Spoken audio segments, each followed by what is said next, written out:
दोस्तों, सर्दियां शुरू होते ही दिल्ली एनसीआर वाले पूरे रीजन में वायु प्रदूषण की समस्या बहुत बड़ी खड़ी हो जाती है। आपने देखा होगा कि धुंध जैसी स्थितियां बहुत बड़ा रूप ले लेती हैं। अब इन्हीं सारी चुनौतियों से निपटने के लिए दिल्ली एनसीआर वाले पूरे रीजन में जो दिवाली पे जो पटाखे जलाए जाते हैं उनके साथ साथ ऐसे बहुत सारे उपाय या फिर बहुत सारे नियंत्रण उपायों को सुझाया गया है। दिल्ली प्रदूषण नियंत्रण बोर्ड के द्वारा ऐसे आदेश दिए गए हैं समिति के द्वारा। उन सभी के बारे में हम बातचीत करेंगे और जानेंगे कि पटाखों के अलावा क्या इनके जो प्रदूषण पर क्या इनके प्रभाव होते हैं, कौन कौन सी गैसेस रिलीज होती हैं। इसके अलावा पटाखों के अलावा कौन कौन से जो आदेश हैं वो जारी करे गए हैं दिल्ली प्रदूषण नियंत्रण समिति के द्वारा। नमस्कार, मैं हूं आपका दोस्त Shubham Sisodia. Let's crack UPSC CSE Hindi पे आपका बहुत बहुत स्वागत है।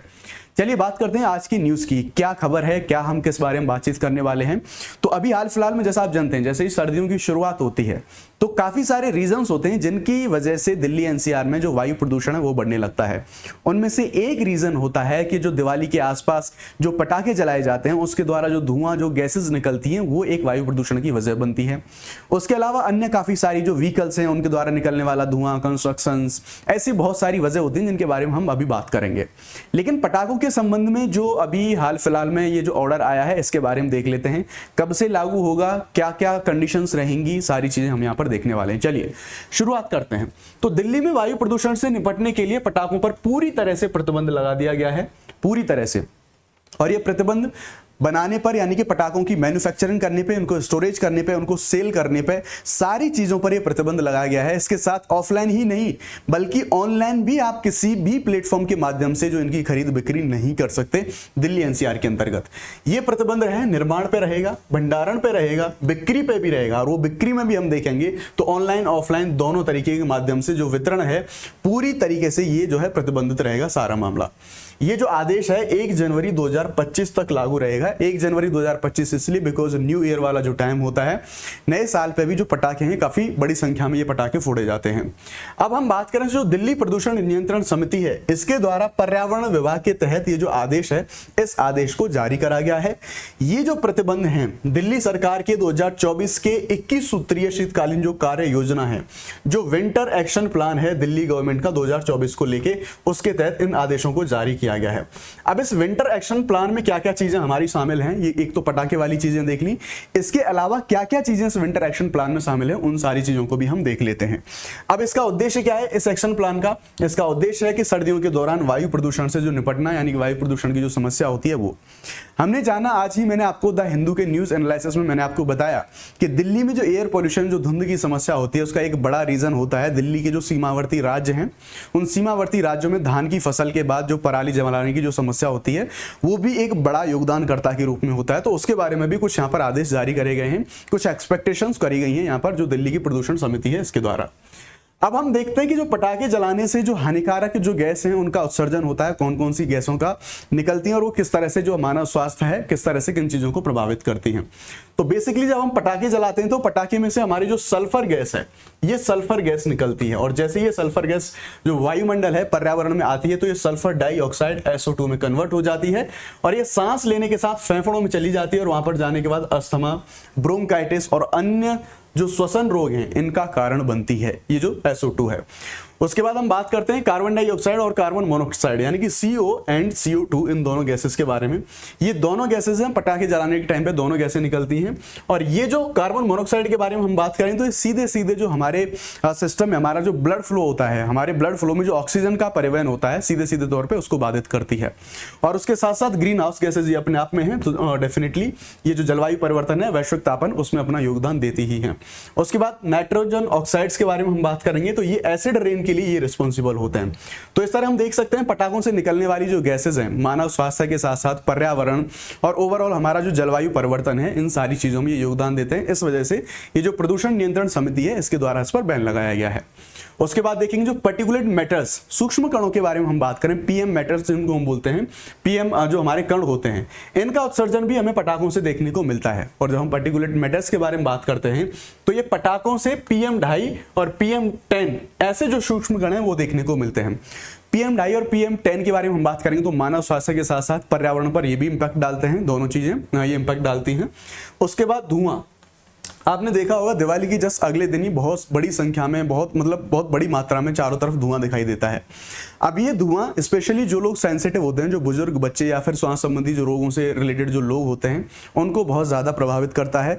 तो जो बहुत ज्यादा धुआं निकलता है, इस पटाखे से निकलने वाला धुआं ये हवा में घुल जाता है, और जब ये धुआं हवा में घुल जाता है तो वायुमंडल को प्रदूषित करता है। और इसमें जो ब्लैक कार्बन है, ये ब्लैक कार्बन जो कि बहुत ज्यादा खतरनाक होता है, ब्लैक कार्बन और अन्य हानिकारक तत्व ये पटाखों से निकलने वाला जो धुआं है इससे हमें निकलते हुए दिखाई देते हैं। अब हमने बात कर ली यहां तक पटाखों की। तो जो पटाखों पर जो बैन लगाया गया है वो विंटर एक्शन प्लान 2024 जो कि दिल्ली में प्रदूषण को रोकने के लिए लाया था, उसका एक हिस्सा था। बाकी चीजों को हम देख लेते हैं और इस विंटर एक्शन प्लान में क्या क्या चीजें आने वाली हैं उन सारी चीजों के बारे में जान लेते हैं। तो इसमें हम देखेंगे पहली बार ऐसा होगा कि दिल्ली सरकार के द्वारा विभिन्न प्रदूषण जो हॉटस्पॉट यानी कि जहां पर पॉल्यूशन ज्यादा होता है वहां पर रियल टाइम की सर्विलांस के लिए, रियल टाइम की निगरानी के लिए, वायु गुणवत्ता की निगरानी के लिए ड्रोन का यूज किया जाएगा। इस संबंध में आप ये देख सकते हैं कि टेक्नोलॉजी का एग्जांपल, यानी कि हम देखेंगे टेक्नोलॉजी का यूज किस तरह से हम पर्यावरण और मानव स्वास्थ्य के क्षेत्र में भी हमें यहाँ पर एप्लीकेशन इसका देखने को मिलता है।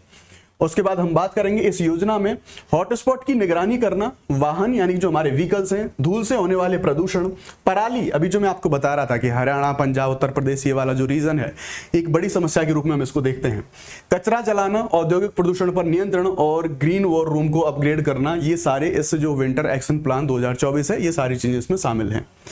अब हम बात करते हैं सरकार और इसके सरकार के द्वारा सरकारी और जो निजी संस्थान हैं, जो कंपनीज हैं, जो इंस्टीट्यूशंस हैं, वहां पर वर्क फ्रॉम होम जैसी चीजें भी इसमें शामिल करी गई हैं। यानी कि जब ज्यादा पॉल्यूशन होगा तो डेफिनेटली ये भी हमें चीज देखने को मिलेगी कि लोगों को अपने घर से ही काम करने के लिए प्रोत्साहित किया जाएगा या फिर उनको ये जो है ये छूट दी जा सकती है। ऑड इवन योजना ऑलरेडी पहले भी लाई जा चुकी है, यानी कि ऑड नंबर की गाड़ियां, इवन नंबर की गाड़ियां, उनको किस तरह से पेश किया जाएगा वो देखने वाली बात होगी।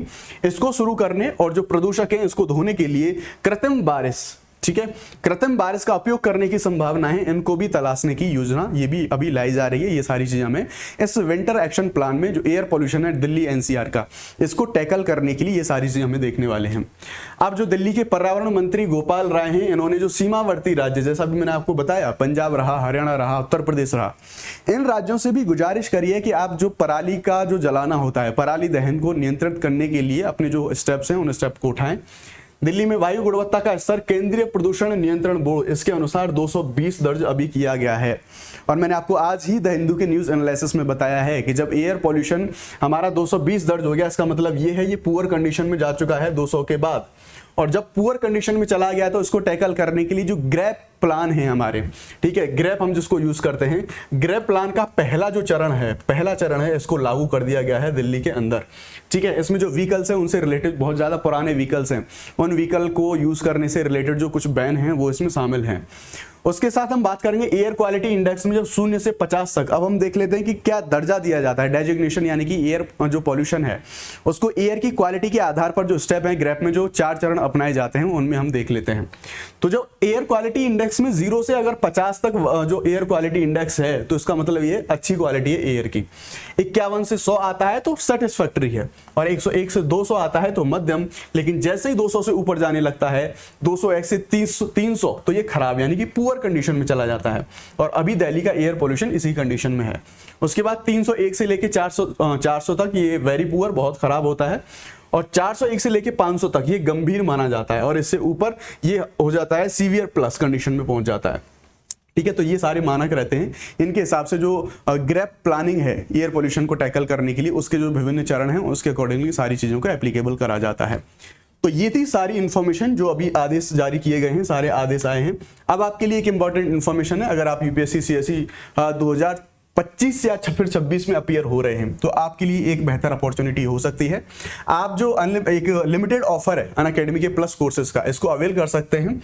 जस्ट आपको बस एक कोड यूज करना है, this is my code Shubh 50।